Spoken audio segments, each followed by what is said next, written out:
Acrescenta: eis-me aqui, eu venho para fazer a tua vontade. Assim, aboliu o primeiro culto para estabelecer o segundo. É em virtude dessa vontade que nós fomos santificados pela oblação do corpo de Jesus Cristo, feita de uma vez para sempre. Palavra do Senhor.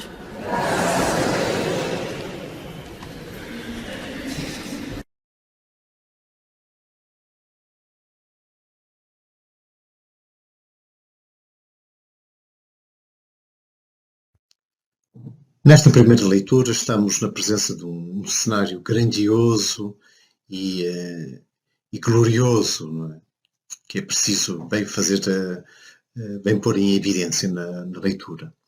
Toda ela está ao bom gosto dos povos semitas, está construída na base do paralelismo. Temos aqui um paralelismo, porque chegou a tua luz e brilha sobre ti a glória do Senhor. Outro aqui, introduzidos pelo I, pela conjunção de coordenação. Aqui também, faltando o I, não tenho o I, aqui da mesma forma. Portanto, as frases estão todas em paralelismo, o que dá ainda mais solenidade ao texto. Vê como a noite cobre a terra e a escuridão os povos. Dá solenidade ao discurso. As três frases que não estão em paralelismo, esta e esta aqui, são frases muito importantes no texto, precisamente. Este levantar-se de Jerusalém, a proclamação do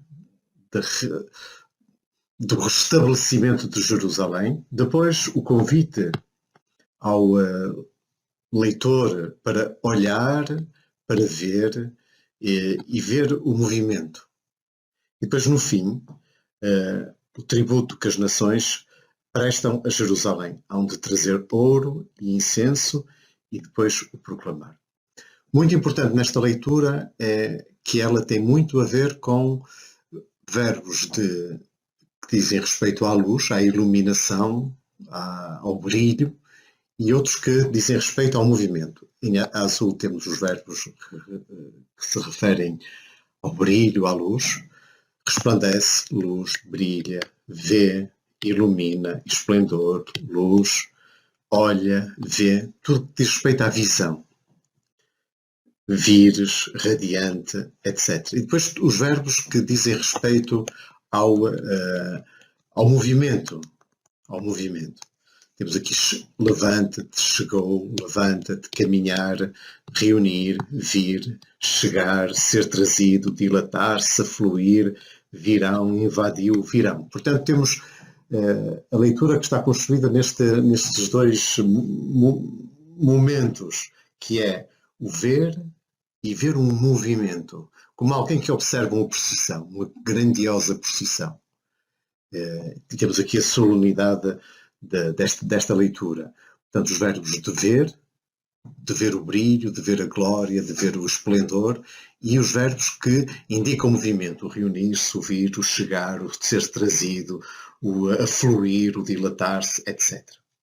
Muito importante tudo isso. E ler esta leitura com essa solenidade, como quem está a descrever aquilo que vê numa grandiosa procissão, numa grandiosa parada militar, o que seja, algo que se vê e em que se vê o movimento e a glória e o brilho.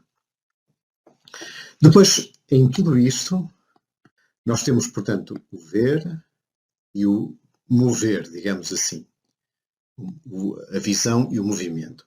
E no fim, nós terminamos por uma palavra de proclamação. Já não tem a ver com o ver e o mover, mas tem a ver com o proclamar, que é o gritar uma palavra.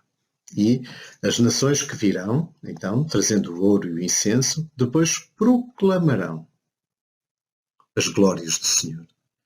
Portanto, nesta leitura, em que devemos ter um bocadinho de cuidado, sem ser nada particularmente difícil, com estas duas palavras, Madian e Efá e Sabá, são palavras que não são comuns, digamos assim, mas é só apenas ter cuidado, contar com elas quando se faz a leitura, terem atenção a essa grandiosidade do movimento e do que se vê. Depois, cuidar bem as conjunções de coordenação, porque, mas, quando, pois. Mas, sobretudo, cuidar os paralelismos, destacar cada grupo de dois membros do paralelismo, mas sobre ti levanta-se o Senhor e a sua glória te ilumina. Separar uma pequena separação entre os dois. Estamos na presença de uma leitura simples, mas muito importante. Estamos no coração da mensagem de São Paulo. Primeiro, indicar bem a novidade, destacando bem estas duas frases. A novidade da palavra que Paulo traz, daquilo que ele diz ser o seu Evangelho. Foi-me dado a conhecer algo que não foi dado a conhecer. Eu sei agora algo que não era sabido nos tempos passados. Portanto, estamos aqui, Paulo que declara a novidade do Evangelho. E, portanto, a própria palavra Evangelho significa boa nova, boa novidade. E ele diz, não, tenho uma coisa nova. Não vou repetir aquilo que os outros disseram, porque foi-me dado a conhecer uma coisa que eles não sabiam.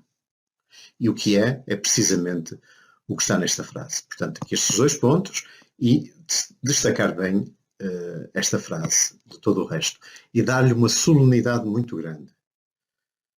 Ao ler cada um dos elementos, os gentios, o que é essa coisa nova que Paulo traz? Os gentios recebem a mesma herança que os judeus. 1. Pertencem ao mesmo corpo. 2.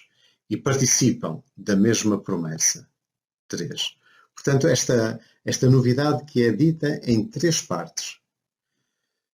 E dizê-las de forma bem destacada, bem enunciada, como precisamente, olhei o que eu tenho para vos dizer. Resumindo, é isto. Participam da mesma promessa. E depois terminar este bocadinho, esta parte final, como se fosse quase uma doxologia, em Cristo Jesus por meio do Evangelho. Portanto, dar bem ênfase à novidade de Paulo e ao enunciado dessa novidade.